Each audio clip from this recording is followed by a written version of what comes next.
Hi, everyone. This is Greg Myers, the host of the Leaders in Payments podcast. This is the first quarter 2021 Pulse of Payments update. Every quarter, we're going to produce 2 podcasts and 2 videos sharing insights about the state of the payments industry. Today's special guest is Krista Tedder, the Director of Payments at Javelin Strategy and Research. Hi, Krista, and welcome to the show. Thanks so much for having me today, Greg. Absolutely. So, question 1. Given the new Biden administration here in the U.S. and the fact that the Democrats hold majorities in both the House and the Senate, how do you think the payments industry will be affected? And Greg, that's a really good question, something that we've been watching because the next 2 years are going to be critical to getting different legislation passed. And the Senate Banking Committee last year really started to put some tells into the market to say, this is where we're going to be looking. And a decade ago, when we were looking at the Durbin Amendment, that made significant changes to debit. And we're really thinking that there's going to be a second wave of interchange regulation on debit specifically, but there is also a potential to cap credit interchange.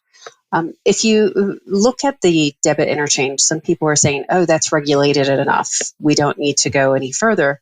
However, there are some gaps that the current legislation doesn't cover. For example, a fintech that is larger than a bank is not covered under the regulation the same way that a bank is.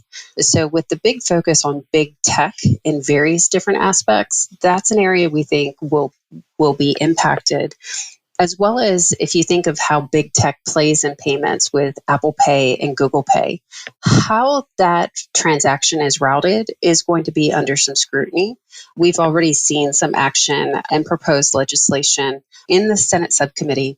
The benefit of having the House being so tightly controlled, however, is that we're more likely to see some type of negotiation between the Democrats and Republicans because it is really 50-50 split until you add in the vice president into making the decision. So we do expect changes there.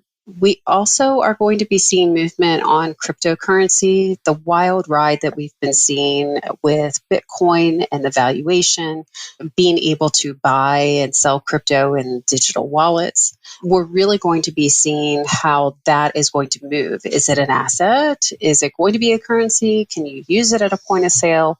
Everything that goes around crypto is going to be scrutinized to the point where in the House, regulation has been proposed that would require crypto entities to also become financial institutions.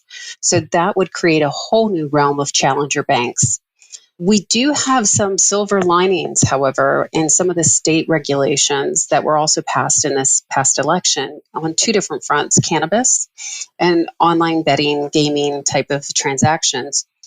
And there are more things that financial institutions can do to pull this type of transaction into the banked community. Right now, a lot of it is in non-traditional payments. There's ways of buying into these 2 different markets that really, through new regulation, can come into the banking realm. Specifically with cannabis, however, this one is very interesting because we now have half the states, give or take, have cannabis legalized, whether for recreational or for medical purposes.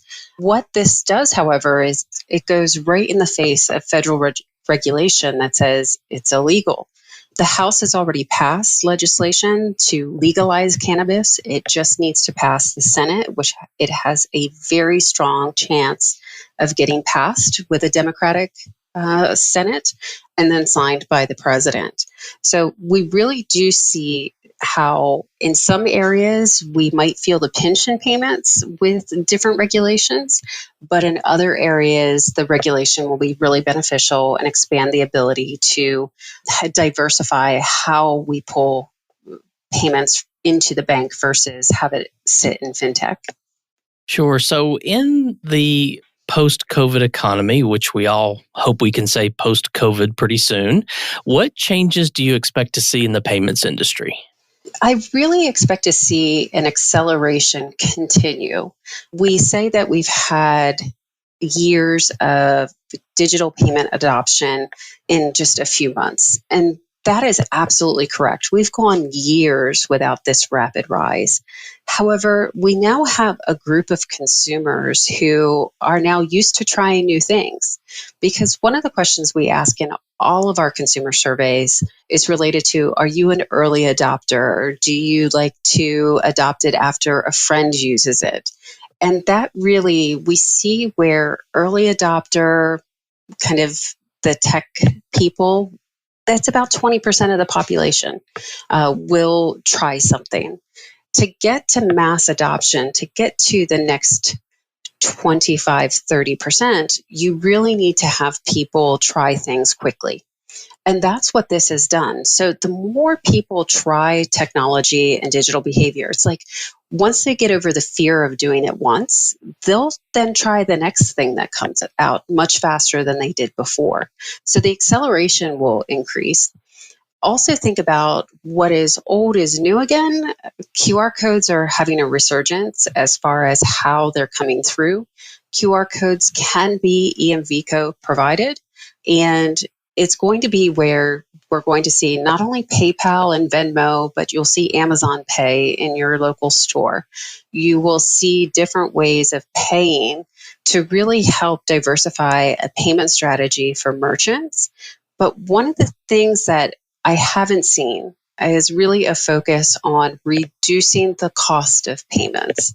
So if we look at the cost of a voice-based payment through Alexa versus a PayPal QR code versus a standard card transaction, the pricing is so varied.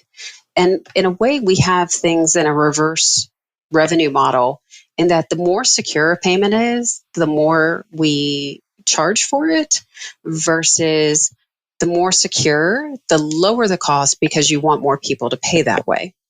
So that's where the economy is really going to shift in the number of ways we can pay.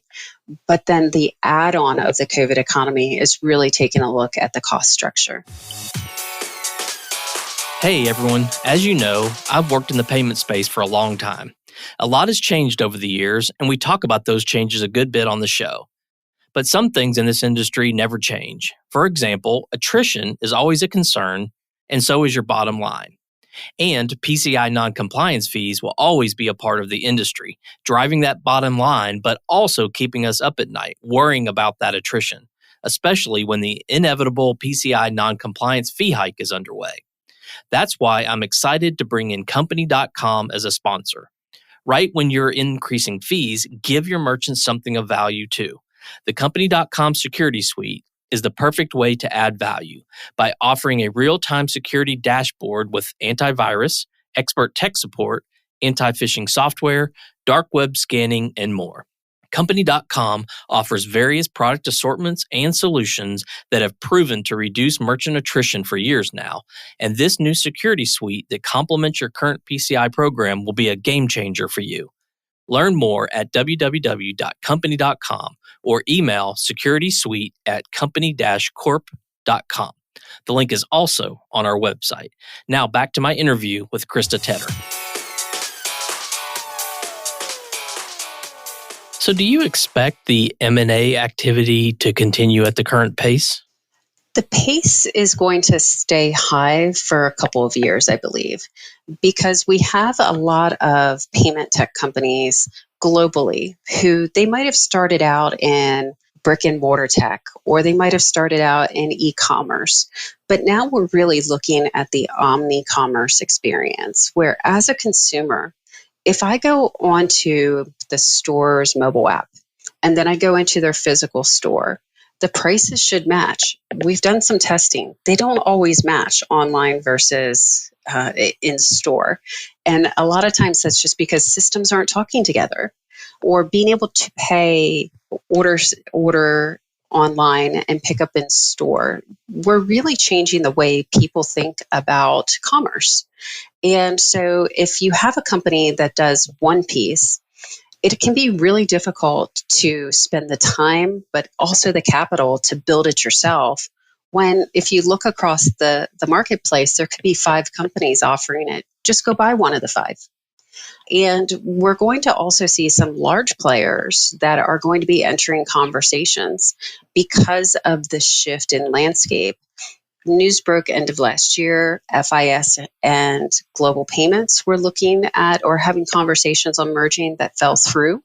I believe that fell through personally. I think that was the right decision because they're too similar. However, if you get two large companies coming together that are very different, when you tie their technology together, could really change the marketplace. That's where you'll see the very large acquisitions coming in place versus the smaller strategic, we need to buy this capability. So it's definitely something that's going to continue, as well as I would say look for more IPOs and SPACs. More things will be going as options on the stock market. Yeah, I think so too. Final question. Do you think the level and amount of investment from PE firms and venture capitalist companies will continue or rise in 2021? What's the outlook for that? I think it will increase, specifically in payments, because there is such an appetite to be on the cutting edge from these PE companies, PE firms. And it really is going to, however, depend, frankly, on how this Robinhood fiasco comes through. Again, they are raising money. So I think it'll depend on the vertical. When we think about where private equity really invests, there's various different sectors of payments. Healthcare tech is going to be huge to fix the payment healthcare apparatus in the United States. It's a mess. You also have insure tech, you have wealth tech. There's so many different sectors that they have the ability to invest that there will be. Now, will they invest in solid consumer payments? Maybe not as much, because they've been going on this ride for a long time. But there are so many different areas of payments that need help and funding. I think payment companies should be open to private equity in respect that if you are in a payment vertical that can wildly shift on the stock market is very volatile right now. And being able to build and provide payments where you don't have to meet quarterly expectations, but you're building for the long term, private equity can give that. Well, Krista, are there any other trends or topics you wanted to cover on the show today? I think one of the key trends to see is the fact that as a payment professional, it is extremely important for us to look international, to see what other countries are doing. One of the things, having worked in over 50 different countries myself in various different respects, is that the United States has been slow to adopt mobile payments. And if you think about mobile payments are growing at a fast pace now, but we could have been there 5 years ago. We could have had EMV and contactless be the standard a decade ago.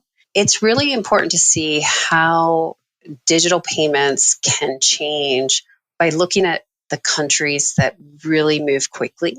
If we take a look at countries that have had different type of coronaviruses before, Japan, South Korea, China, I think it's really important for people to look at the payments there and how things are changing. So although things are changing drastically here for us, take the time to really look to see where it could go and see if you can kind of nudge people along faster. Yeah, I think that's some great advice. So, Krista, thank you so much for all the great insights you shared today. I really appreciate you being on the show. So thanks again for your being on the show and for your time today. Thanks so much, Greg. I enjoyed the conversation. Absolutely. And to all you listeners out there, I thank you for your time as well.